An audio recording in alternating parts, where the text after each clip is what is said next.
하나님의 크신 은혜와 사랑이 우리 찬양대 위에 언제나 함께하기로 합니다. 우리 현악부에도 같은 동일한 은혜가 있기를 원합니다. 앞뒤 좌우 살피면서 우리 인사하시겠습니다. 성도님이 얼굴에 봄꽃이 피었습니다 하고 인사하실까요?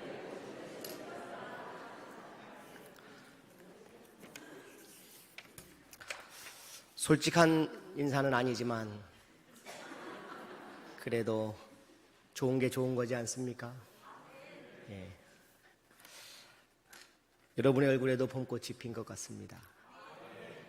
보고 싶었습니다, 한 주간. 예. 여러분도 보고 싶으셨나요? 예. 오늘은 제가 몸이 조금 많이 안 좋습니다. 그래서 우리 부목사님에게 예배 인도를 부탁을 드리고 예배를 드리게 되었습니다. 양해해 주시고요. 어린 딸이 엄마에게 물었어요. 엄마, 사람은 어떻게 생겨난 거예요? 엄마가 대답합니다. 하나님이 아담과 하와를 만드셨고 그 아담과 하와를 통해 모든 인류가 생겨나게 됐단다. 그런데 거기서 끝나면 좋은데 며칠 있다가 또 아빠에게 이 아이가 물어보았습니다. 아빠, 사람은 어떻게 생겨났어요? 그랬더니 아빠는 뜻밖의 이야기를 합니다. 원숭이가 변해서 사람이 된 거야. 헷갈린 아이가 다시 엄마에게 물어봐요. 엄마는 하나님이 사람을 만들었다고 했고 아빠는 원숭이가 변해서 사람이 됐다고 하는데 어떤 이야기가 진짜 맞는 거야? 하고 물었습니다. 그랬더니 엄마의 대답은 그건 별거 아니야. 엄마 쪽은 엄마 집안 이야기를 한 거고 아빠 쪽은 아빠 집안 이야기를 한 거야. 이렇게 이야기를 했다고 합니다. 예수 믿는 젊은이들이 가치관에 혼란이 많은 시대를 삽니다. 예수는 믿어도 어떤 청년들은 창조를 확신하지 못합니다. 어떨 때는 과학자들의 이야기라고 떠드는 언론의 이야기들이 한 번씩 나오면 그들은 그 가치관이 점점 버거워지면서 기가 죽기 시작합니다. 우리가 잘 아는 에디슨의 이야기 있지요. 에디슨이 발명할 때 그의 조수가 선생님, 필라멘트 발명은 이제 포기해야 할 것 같습니다. 벌써 90가지의 재료를 우리가 실험해 보았는데 모두 실패했습니다. 이쯤 포기하는 게 어떨까요? 이렇게 이야기할 때 에디슨이 이런 말을 하지요. 이 사람아, 무슨 소리야? 자네는 그것을 왜 실패로 생각하나? 우리는 실패한 것이 아니고 안 되는 재료가 무엇인지를 벌써 90가지나 알아낸 아주 성공적인 실험이었다네. 그리고 연구를 시작한 지 13일째 되는 날 2400번의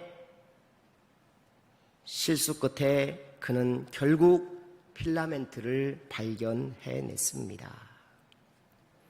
역사의 전환점은 흔들리지 않는 어떤 사람들이 있었기 때문에 가능한 것입니다. 요즘 저는 흔들리는 한국교회를 볼 때마다 안타깝습니다. 거기에는 함께 흔들리는 우리 성도들도 그 안에 들어있어서 안타깝습니다. 흔들리지 맙시다. 쫄지 맙시다. 개가 짖는다고 기차가 멈춥니까? 그렇지 않습니다. 우리의 본질이 분명하면서 하나님께 다시 한국교회를 통해 하나님이 일하실 줄 믿고 흔들리지 않는 저와 여러분이 되어야 할 줄로 믿습니다. 본질이 분명하면 하나님께서는 다시 한국교회를 통해서 일하실 것입니다. 오늘 본문은 주님이 종말의 때에 일어날 징조들에 대해 이야기하셨습니다. 그런데 오늘 저는 이 본문을 종말이라는 측면, 이면에 숨겨져 있는 주님의 관심을 살펴보려고 합니다. 첫째로 주님의 관심은 외형에 있지 않습니다. 중심에 있습니다.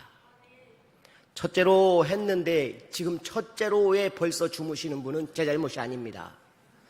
그건 이미 전날 본인이 체력 관리를 잘못해서 벌어진 일입니다. 이제 이 이후에 조는 건 제 책임이라고 제가 인정하겠습니다. 어른이 되어도 서울에 올라가면 종종 압도되는 느낌을 받습니다. 보지 못한 큰 것들이 많아서겠지요. 그런데 요즘 제가 서울 올라가면 압도되는 느낌이 조금 덜합니다. 주변에 높은 건물들이 많아서인 것 같습니다. 점점 제가 왠지 도시 사람이 되어가는 느낌을 받습니다. 어제는 제가 제 아내에게 그런 말을 했습니다. 여보, 차를 타고 가다가 보면 저렇게 카페가 많은데 원래 내 계획은 저런 데서 럭셔리하게 한번 설교 준비하는 거였는데 아직 한 번도 못했다고 이야기를 했습니다. 아시다시피 예수님의 제자들도 시골 출신이었지요. 매년 올라와 성전에서 예배를 드립니다. 성전을 보고 얼마나 압도되었겠습니까? 그런데 주님이 이 압도된 성전을 제자들과 함께 바라보시면서 뜻밖의 이야기를 하시지요. 1절, 2절 말씀 같이 한번 읽어보겠습니다. 예수께서 성전에서 나와서 가실 때에 제자들이 성전 건물들을 가리켜 보이려고 나아오니 대답하여 이르시되 너희가 이 모든 것을 보지 못하느냐? 내가 진실로 너희에게 이르노니 돌 하나도 돌 위에 남지 않고 다 무너뜨려지리라. 아멘. 여러분, 이 성전이 어떤 성전입니까? 다윗이 설계하고 준비하고 솔로몬이 지은 성전입니다. 그런데 주전 586년 바벨론에 의해서 그 성전이 무너지게 되지요. 그리고 나서 수룹바벨이 다시 성전을 주전 520년에 짓습니다. 이전에 성전을 보았던 어른들은 감격의 눈물도 있었지만 너무 초라해서 그들이 울었다는 이야기가 성경에 기록되어져 있습니다. 그리고 나서 지금 예수님이 바라보는 성전은 어떤 성전입니까? 헤롯이 주전 19년의 성전을 다시 짓는 성전입니다. 따지고 보면 세 번째 성전인데 이 성전이 언제 완공이 되느냐? 예수님 돌아가시고도 무려 30년 정도는 더 성전이 지어집니다. 주후 63년에야 이 성전이 완공되고 이 성전은 7년 만에 로마에 의해서 주후 70년에 무너지게 된 성전입니다. 그런데 이 성전이 이전의 성전보다 무려 다윗 성전보다 무려 3배나 큰 규모의 성전입니다. 얼마나 놀랍겠습니까? 그 웅장함을 보고 제자들이 호들갑을 떠는 겁니다. 주님께 보여주고 싶어서. 그런데 주님이 뜻밖의 이야기를 하신 것입니다. 그 압도된 외형에 관심을 가졌던 제자들의 문제점을 지적하시면서 주님은 그 중심을 보시고 무너질 것을 말씀하고 계신 것입니다. 여름에 장마가 기간이 되면 심심치 않게 나오는 뉴스거리가 하나 있습니다. 중국의 샨샤댐에 대한 이야기입니다. 세계에서 가장 큰 댐으로 알려져 있지요. 어마어마합니다. 무너진다, 무너지지 않는다, 이런 이야기로 간담이 싸늘해집니다. 지금도 붕괴 위험에 있다라는 이야기가 종종 들리기도 하지요.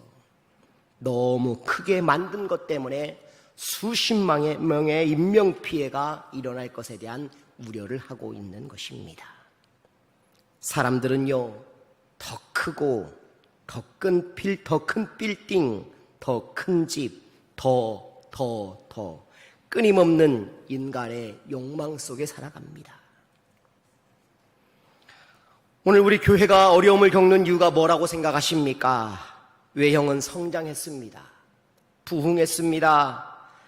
최첨단 교회를 이루어 가고 있습니다. 그러나 주님은 그런 게 아무 소용이 없음을 우리에게 말씀하고 계신 것입니다. 화려한 예배, 유창한 설교, 편안한 음향, 안락한 그리고 예배당의 의자들, 정작 그 안에 예배하는 사람들의 삶이 예배자의 삶과 동떨어져 있다면 우리의 믿음은 잘못 가고 있는 것입니다. 돌 하나도 돌 위에 남지 않고 다 무너지리라는 말을 우리도 경고의 메시지로 함께 들을 수 있어야 하는 것입니다. 저는 지금 한국 교회가 바로 이런 꼴이라는 느낌이 들어 안타깝습니다. 마태복음 23장 27절을 한번 같이 읽어보시겠습니다. 화 있을진저 외식하는 서기관들과 바리새인들이여, 회칠한 무덤 같으니 겉으로는 아름답게 보이나 그 안에는 죽은 사람의 뼈와 모든 더러운 것이 가득하도다. 아멘. 겉으로는 화려하게 포장되어 있는 무덤을 회칠한 무덤이라고 부르는 것이지요. 그러나 그 안에는 죽은 것과 썩은 시체들이 가득하다고 우리 주님이 말씀하고 계십니다. 외형적으로는 온갖 아름다움을 다 가지고 있는 한국교회가 되었습니다. 부족함이 없는 한국교회가 되었습니다. 그러나 우리의 믿음과 우리의 신앙의 본질이 무너져 있고 썩어 들어가고 있다라면 우리는 지금 문제가 심각한 것입니다. 사람이요, 오해하는 게 있습니다. 행동을 바꾸면 마음도 바꿀 수 있을 거라고 생각합니다. 그러나 마음은 그대로인데 행동만 바뀐 것은 사람을 속이는 길일 수 있습니다. 속은 겉을 바꾸어도 겉은 속을 바꿀 수 없습니다. 그래서 외형이 아니라 중심인 것입니다. 15절을 한번 보실까요? 본문은 아니지만 함께 읽어보겠습니다. 그러므로 너희가 선지자 다니엘이 말한 바 멸망에 가증한 것이 거룩한 곳에 선 것을 보거든. 가증한 것이 보이거든. 이게 뭡니까? 보이는 것. 보이는 것에 경계하라는 거예요. 24절을 또 한번 읽어보실까요? 거짓 그리스도들과 거짓 선지자들이 일어나 큰 표적과 기사를 보여 할 수만 있으면 택하신 자들도 미혹하리라. 이게 보이는 것입니다, 여러분. 표적과 기사. 보이는 게 다가 아니라는 것이지요. 중심이 분명해야 하는 것입니다. 24장의 이야기를 꼼꼼히 읽어보면 보이는 것에 대해 주님이 얼마나 경계하고 계신지를 우리가 살펴볼 수 있는 것입니다. 보이는 게 다가 아닙니다. 그 안에 있는 본질이 분명해야 되는 것입니다. 내 신앙이 하나님의 본질로 가득 채워져 있어야 하는 것이지요. 그렇다면 본질이 뭡니까? 본질을 이야기하려고 합니다. 무엇이 중요한지 이게 두 번째입니다. 3절 한번 읽어보시죠. 3절. 예수께서 감람산 위에 앉으셨을 때에 제자들이 조용히 와서 이르되 우리에게 이르소서 어느 때에 이런 일이 있겠사오며 또 주의 임하심과 세상 끝에는 무슨 징조가 있사오리까? 제자들의 관심은 어느 때에 종말이 있겠느냐라는 것이었습니다. 그리고 이 질문은 여전히 오늘 우리의 관심사이기도 합니다. 그런데 생각해 보면 이 우리의 관심이 얼마나 지나친지 그 지나침 때문에 수많은 이단들이 만들어져 버렸습니다. 주님, 그날이 언제일까요? 다시 올 날이 언제일까요? 멸망의 때가 언제입니까? 우리 모두의 궁금사입니다. 그러나 중요한 건 반드시 온다는 것입니다. 굳이 궁금하실 필요가 없다는 것입니다. 가끔 진짜 중요한 것을 놓칠 때가 있습니다. 진짜 중요한 건 그때와 그 징조가 아니라 우리의 신앙의 본질이 무엇인가를 깨닫는 것인데 본질은 놓쳐버리고 그때에만 지금 집중하는 삶. 그러다가 우리가 이단에 빠져 들어가는 것이죠. 코로나 이후 한국교회는 많은 혼란이 왔습니다. 예배의 문제 때문입니다. 예배는 생명과도 같아서 예배를 포기할 수 없다는 말을 했습니다. 맞습니다. 정확한 표현입니다. 그런데 그 예배가 지금은 느슨함 때문에 어려워져 버렸습니다. 무엇이 중요한지를 따져보아야겠지요. 여러분, 무엇이 중요한데 이런 노래가 있어요. 누가 이 노래를 부르셨냐면 이 노래를 부르신 분이 임영웅 씨가 이 노래를 불렀어요. 한번 들어보시겠습니까? 예, 들어보시죠. 들려주실 겁니다.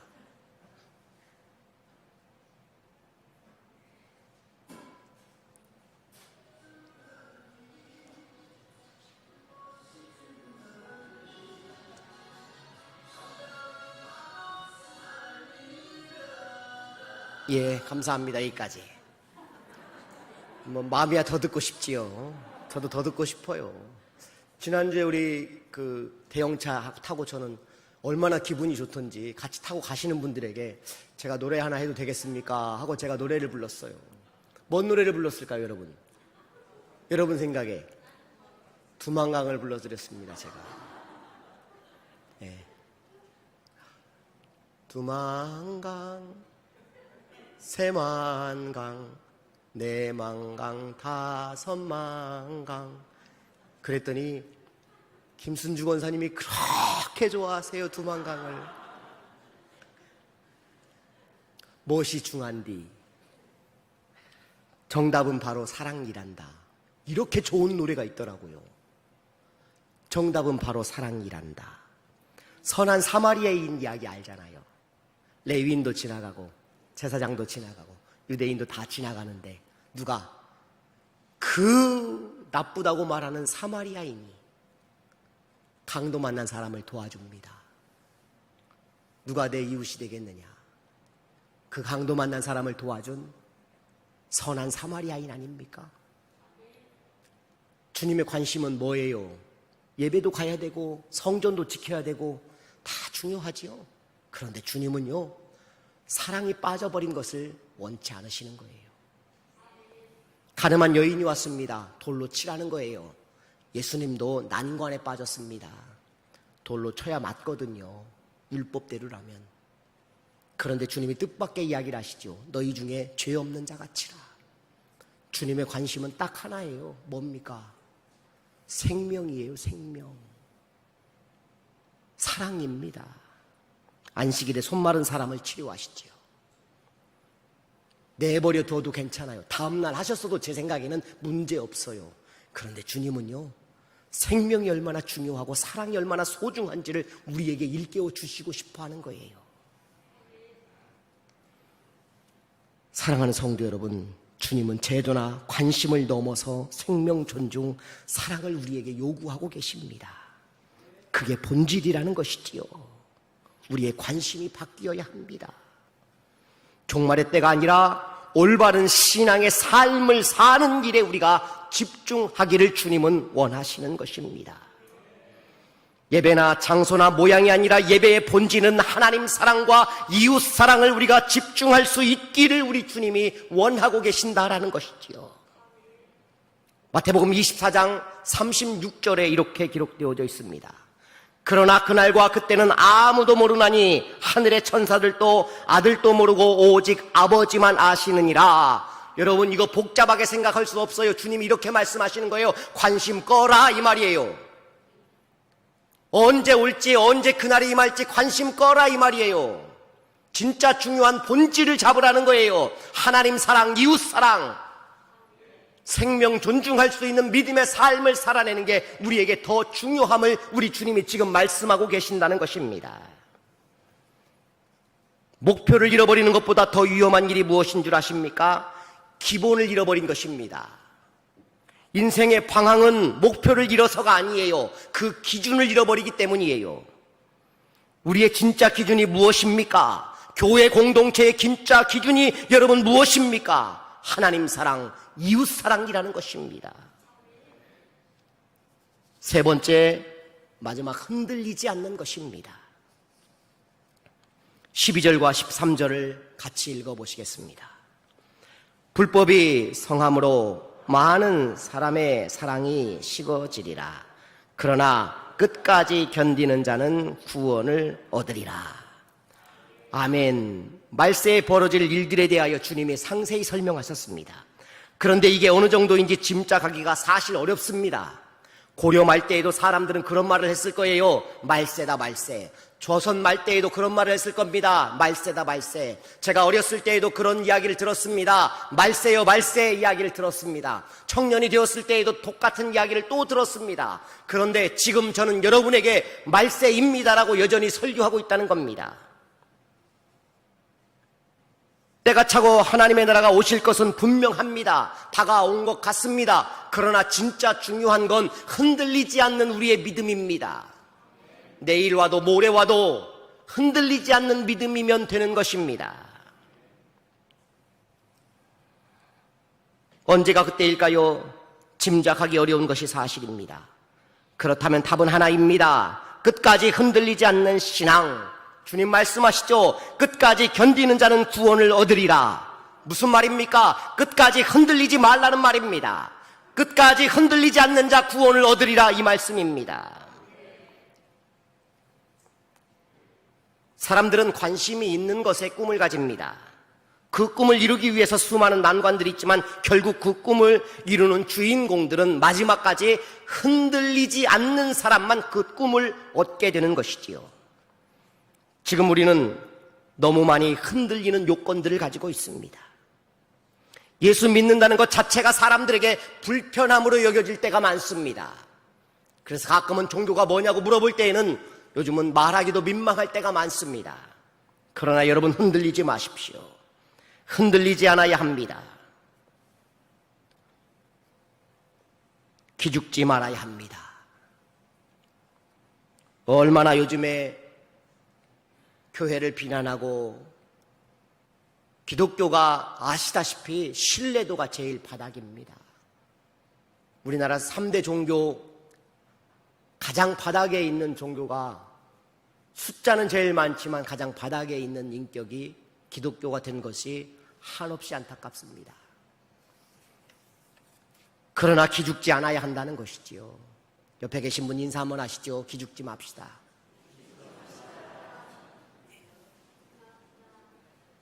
기 안 죽고 조시는 분은 조시는 거예요. 계속 이제.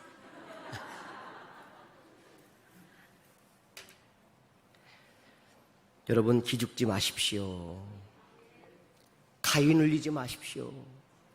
예배에 가위 눌리고 전도에 가위 눌리고 기도에 가위 눌리고 그러지 마십시오. 기도 못한다고 뺄 것도 없어요. 간단하게 하시면 돼요. 짜장면 한 그릇 먹는데 뭔 노아의 이야기를 끄집어낼 필요가 뭐가 있어요. 주님 짜장면 주셔서 감사해요. 예수님 이름으로 기도해요. 그럼 되는 거 아닙니까? 주님 면발 불지 않게 해주시고 뭐 그런 걸 좀 섞어주면 더 좋겠지요. 그런데 뭐 장황하게 막 창세기부터 이야기를 끄집어내면서 어떤 분이 이렇게 미원의 티끌만 또 못한 우리들을 사랑하시는 하나님, 이 미원의 티끌만 또 못하다니요. 우리가 훨씬 낫지요.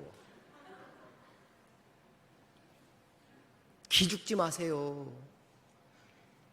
저는 가위 눌리지 않는 방법을 정확히 알아요. 잘 들었다가 가위 눌리는 사람이 주변에 있거든 일러주십시오. 따뜻한 물을 한 잔 해야 합니다. 물을 이렇게 제 몸의 온도와 비슷한 따뜻한 미지근한 물을 한 잔 먹고 자면 아주 좋습니다. 그리고 두 번째, 낮은 베개를 베고 자야 합니다. 수건을 3번쯤 적는 게 제일 좋다고 합니다. 수건 몇 번이요?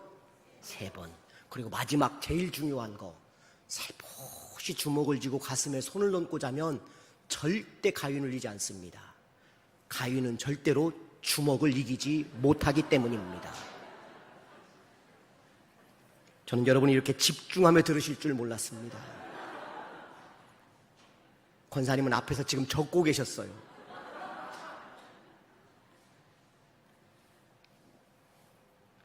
가위 눌리지 마십시오. 흔들리지도 마십시오. 흔들리지 않는 편안함, 성경에 있는 거예요. 흔들리지 않는 편안함, 침대가 아니에요. 성경에 있는 거예요, 여러분. 인생의 섭리는 놀랍게도 역설입니다. 나누었는데 하나님이 채워주십니다. 주었는데 받게 됩니다. 버렸는데 얻습니다. 내려갔는데 높아지고 죽었는데 살아납니다. 이게 하나님 나라의 본질입니다.